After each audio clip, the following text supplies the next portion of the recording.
Welcome to Destination History, I Digress, where we tackle interesting and only slightly relevant things.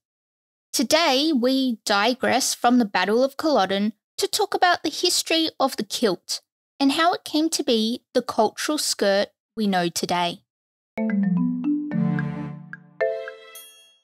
When we think of the kilt, images of Highlanders walking through Scottish moors and glens, all kitted out in the national dress, spring to mind. And it well should. The kilt is one of the most recognised pieces of clothing.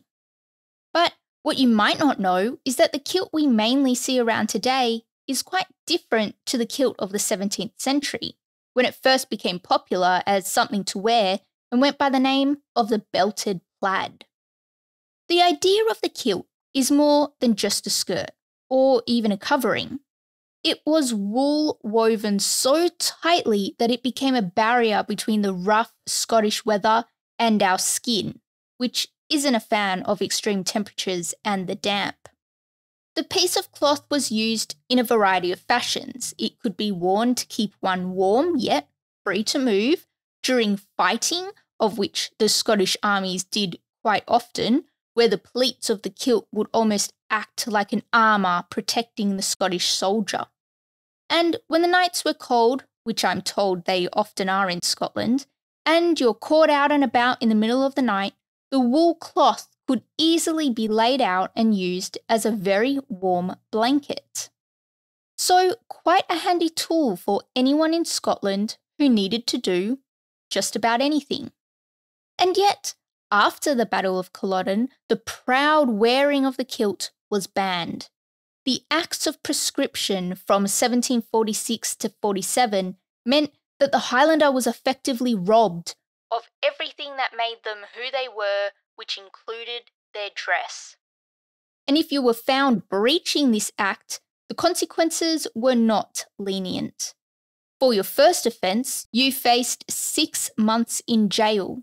And for your second offence, it was 7 years indentured as a slave and sent off to the colonies. That's quite an escalation. The part of the Act that specifically banned the kilt went by the Dress Act, or the Diskilting Act. The Act was in place for about 35 years, attempting to suppress the sense of community which Highland culture provided.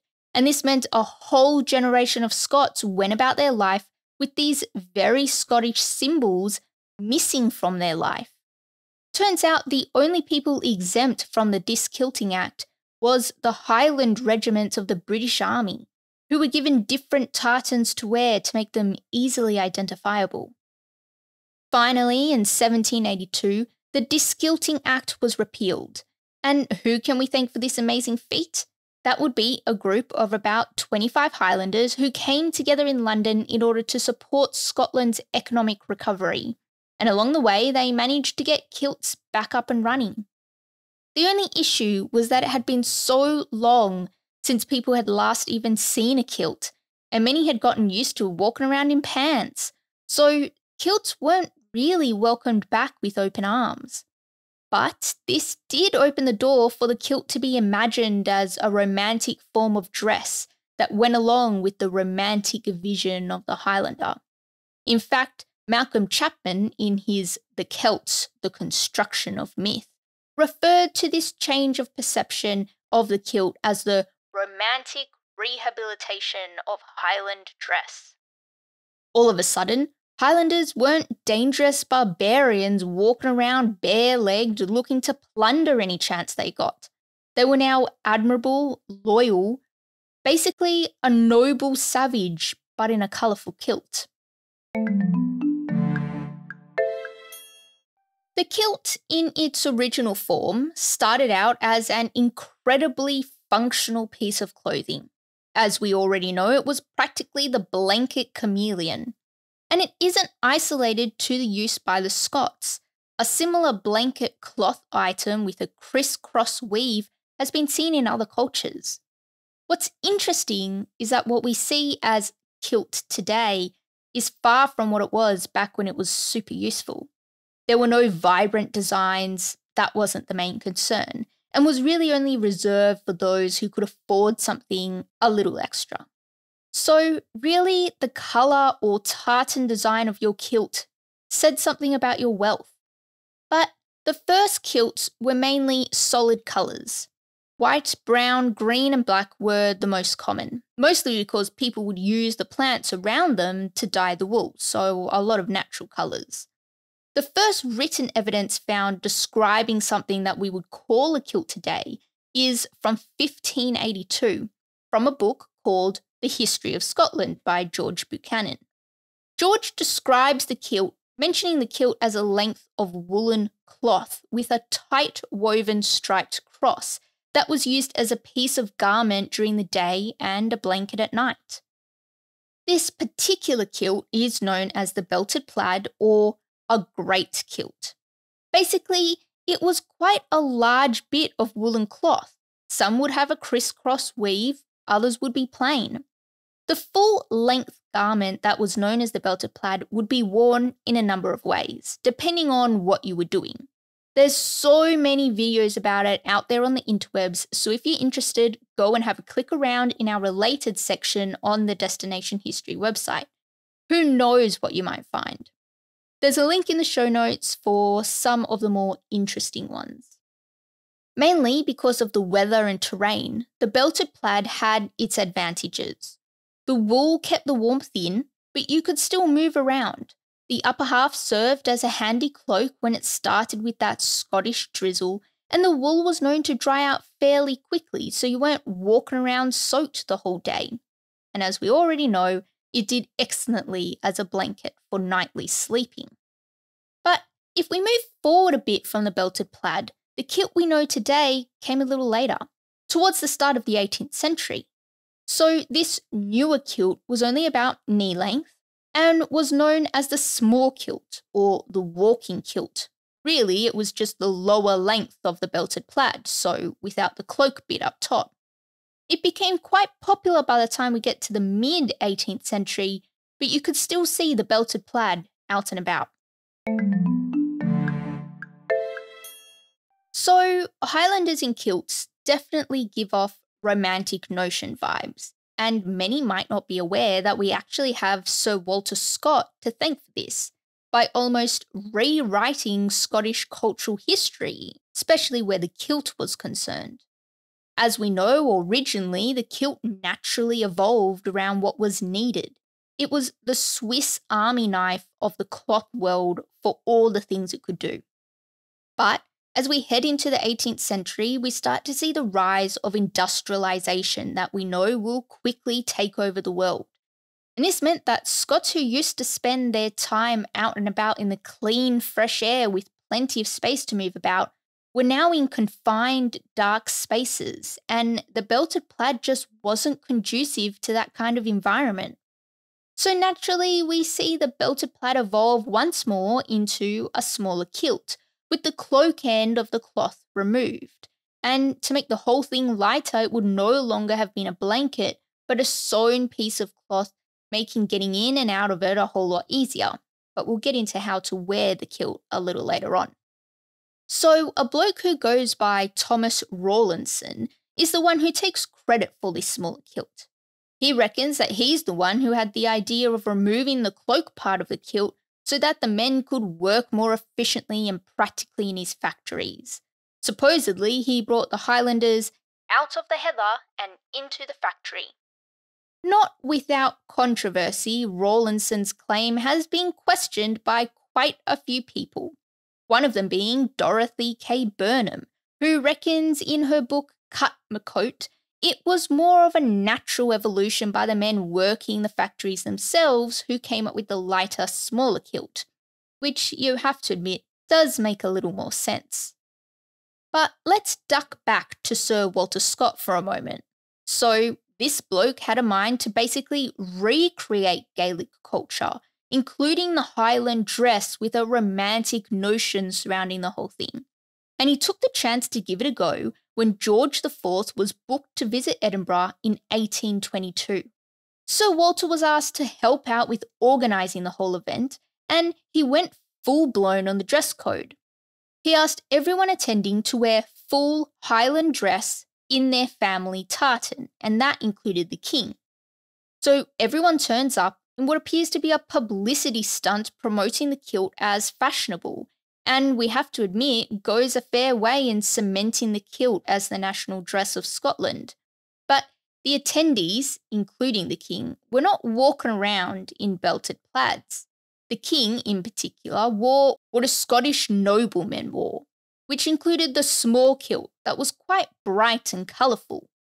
Hugh Cheap had his own thoughts on this reinvention of the kilt that he lays out in his book, Tartan. Let's have a listen to what he has to say. Highland dress turned into tartan costume. A practical dress with style became a fashionable dress with little regard to function. And that's what the kilt will continue to be until we get to our present day. Now, if we just pop back to Scott's dress code for the King's Edinburgh visit, the only issue with it was that, as we already know, there weren't really any designated family tartans. Some of the more wealthy clan chiefs may have had their own individual tartans woven, but it wasn't that widespread. And so that meant everyone who didn't have a family tartan all ran to the closest weaving mill to choose one. At that time, tartans were known by numbers and not clan family names. So naturally, if you needed a tartan because you were attending a function with the king at Edinburgh Castle, you just picked one of the tartans that you liked the look of, and that was yours. It wasn't until we get towards the end of the 18th century that we start to see the tartans going by the names of the clans that had chosen them, or more often than not, nearby towns or districts. What's really interesting is that back in 1800, there were only about 90 to 100 tartans that went by a name. As we head on over to today, you'll lose count at over 7,000. What's interesting about this was that you didn't need to be from a certain clan to wear a certain tartan. People were picking out and wearing what they liked, or what colour and pattern caught their eye. It didn't really have anything to do with ancestry. But with people with Scottish heritage spread across the globe, thanks to the Highland clearances, having a clan tartan really did allow these people living abroad to feel a sense of connection to their ancestry. What's pretty shocking is that there really aren't any rules or regulations around who can wear which tartan. So wear the one that's associated with your heritage. Or if you're really not a fan of it, you can choose one that has associations with your university or school, your sporting club, or you can just pick one that suits your fancy. As we head into the 19th century, good old Queen Vic fully embraces the use of tartan, and she pretty much sparks a trend for tartan throughout the fashion world, with kilt-like skirts becoming popular with women. Not to mention the appearance in private school uniforms, pretty much keeping in line with tartans being a display of wealth. The accessories and details of the kilt have also developed and evolved over time. These days, we see fringes, sewn waistbands, sporran loops, and quite often a second buckle and strap on the hip that just wouldn't have been around early on. Kilts can be made in almost any fabric you can imagine, and some even have some handy pockets. Talk about natural evolution. Even better was the adoption of the kilt among the youth at the end of the 20th century. Scotland was gaining a new cultural and political confidence with a new generation of young radical Scots reclaiming the wearing of the kilt from the embrace of nearly 200 years of established, commodified gentrification. And boom! The kilt is bloody everywhere. And it's not just being seen at formal occasions anymore. The youth are wearing their kilts with t-shirts, trainers, and woolly socks hanging around their ankles. Here's Lou Taylor's thoughts from the study of dress history. Now, young Scotsmen wear their kilts according to their own cultural codes and on their own national identity terms. So, how do you actually get into a kilt? and get it situated so that you can walk around without it falling down? Well, now that's quite a tricky question. We don't actually know how the originally kilt-wearing Highlanders would put their kilt on, but some people do reckon they've worked it out. So John Telfer Dunbar, in his book Highland Costume, reckons that the woolen cloth would be laid out on the ground and the middle would be gathered in folds. The Highlander would then lay down on the cloth with one end about level with the knee. He would then wrap the cloth around himself, fastening it tight with a belt. When he stood up, voila, you're looking at a kilt. He would then grab the extra upper part and wrap it around the body. There were several ways to do this depending on what you needed. But there are some that reckon this whole lying down on the ground thing was just way too impractical. A couple of dress historians think that the easiest way to do it was to gather the pleats in your hand while you're standing up and then pass the plaid around your body, again holding it on with a belt, but this time loosely, only tightening the belt once you had arranged the pleats so that they were comfortable. Now, the little kilt was similar, being gathered into folds and then held at the waist by a belt, but without the upper part. And then, of course, the tailored kilt we see today, none of this folding is needed. Instead of gathering, the pleats are sewn down, so you just wrap it around, secure the buckle, and you're good to go. Usually accompanying the kilt, you'll probably recognise the sporran, a small bag worn around the waist and over the kilt. The kilt itself has a pin holding the two pieces of fabric together at the front and a skian-dhu, a small dagger that tucks into the sock. And you have your complete romantic idea of a Highlander. Thanks for listening to this digression. Want to know even more? Then check out our website at destinationhistorypod.com. If you know of something that's slightly relevant about a destination, then get in touch through our website or on any of our socials. See you next time.